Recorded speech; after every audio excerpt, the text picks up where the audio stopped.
Saudara-saudari terkasih, kita sudah berbicara tentang Allah Tritunggal, juga berbicara tentang Bunda Maria sebagai Ibu Gereja. Hari ini saya ingin mengajak Anda semua untuk merenungkan tentang gereja. Kita sendiri, Anda dan saya. Gereja adalah orang-orang yang percaya kepada Kristus, yang sudah dibaptis, ya, Anda dan saya ini. Santo Eugenius mengatakan bahwa gereja adalah mempelai Kristus yang sudah ditebus dengan darahnya. Dan kita adalah mempelai Kristus yang seharusnya selalu berdandanan kesucian, kebenaran, dan kebaikan hati. Dan mempelai itu yang paling utama, nilai yang diharapkan adalah taat kepada sang mempelai. Dan rahmat terbesar yang diberikan kepada gereja, kepada kita semua, Anda dan saya, adalah kesatuan. Karena di dalam gerejalah kita bisa mengenal Kristus dan bersatu dengan Kristus, terutama melalui sakramen Ekaristi, yang hari ini kita peringati tubuh dan darahnya.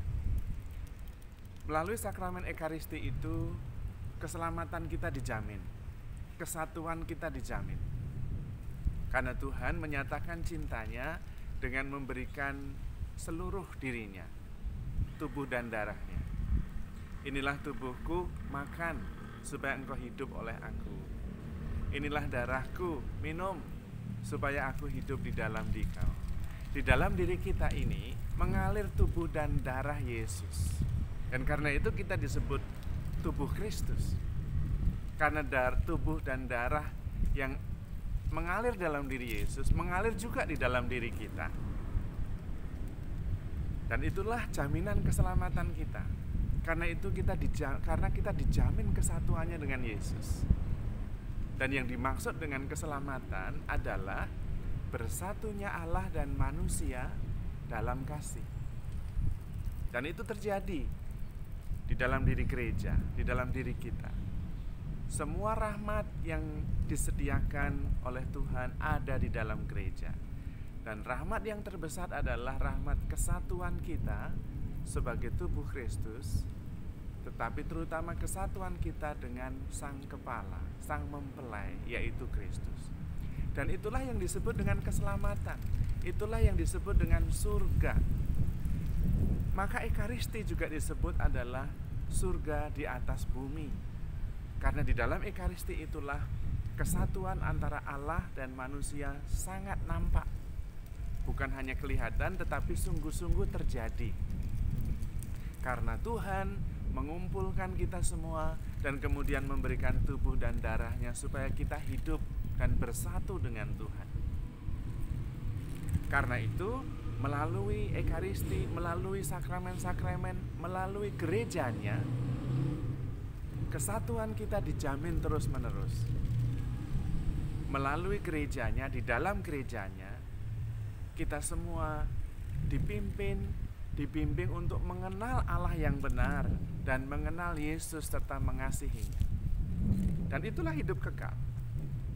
Santo Yohanes mengatakan, inilah hidup kekal itu, yaitu supaya mereka mengenal Engkau sebagai Allah yang benar dan mengenal Dia yang Engkau utus. Dan di dalam gereja hal itu terjadi. Karena itu apa yang terjadi sekarang akan terjadi nanti. Bagi gereja, keselamatan itu sudah terjadi. Hidup kekal itu sudah dimiliki. Dan melalui gerejanya, kita semua yang adalah anggota gereja sudah diselamatkan. Mengapa? Karena kesatuan dan pengenalan akan Yesus dijamin di dalam gereja itu melalui sakramen-sakramennya, terutama sakramen Ekaristi.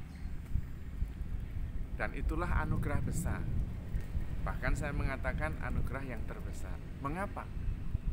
Karena relasi dan shalom, kesatuan, itu adalah anugerah yang harus dibangun sedikit demi sedikit. Tidak ada jalan pintas untuk relasi.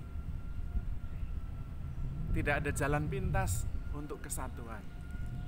Maka kalau ada orang yang mengatakan Tuhan menyelamatkan setiap orang yang bertobat. Karena itu sekarang masih muda, hidup foya-foya, terserah, nanti ketika sudah tua, saatnya mau tiba, baru bertobat. Itu pandangan yang sangat keliru. Relasi tidak ada shortcutnya. Relasi tidak ada jalan pintasnya. Harus dibangun dari hari ke hari. Perbandingannya, kalau ada orang yang dilahirkan oleh sebuah keluarga, lalu pada usia tertentu dia dititipkan kepada keluarga yang lain, dan kemudian dia besar bersama keluarga yang membesarkannya. Ketika nanti dia sudah besar, lalu dipertemukan kembali dengan orang tua yang melahirkan, tidak ada relasi. Relasinya dengan orang tua yang membesarkan, bukan yang melahirkan. Karena relasi tidak ada jalan pintasnya, tidak ada shortcutnya. Sama dengan gereja, sama dengan iman kita kepada Tuhan. Kalau kita bertobatnya nanti saat pada waktu tua atau waktu mau meninggal, terlambat.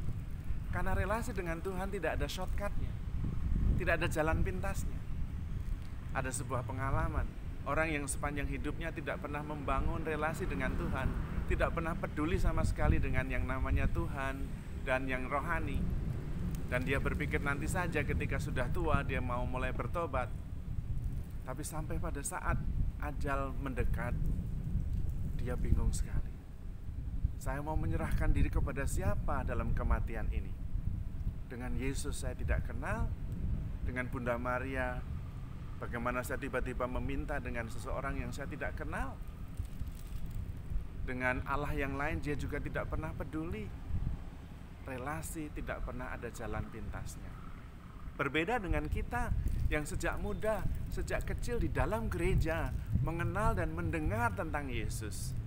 Betapa Yesus baik hati, betapa Yesus mengasihi kita, mengorbankan dirinya, setia menemani kita melalui gerejanya.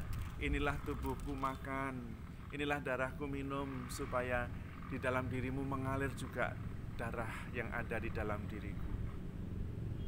Kita begitu dekat. Maka apa yang kita bangun sekarang itu sangat menentukan nanti.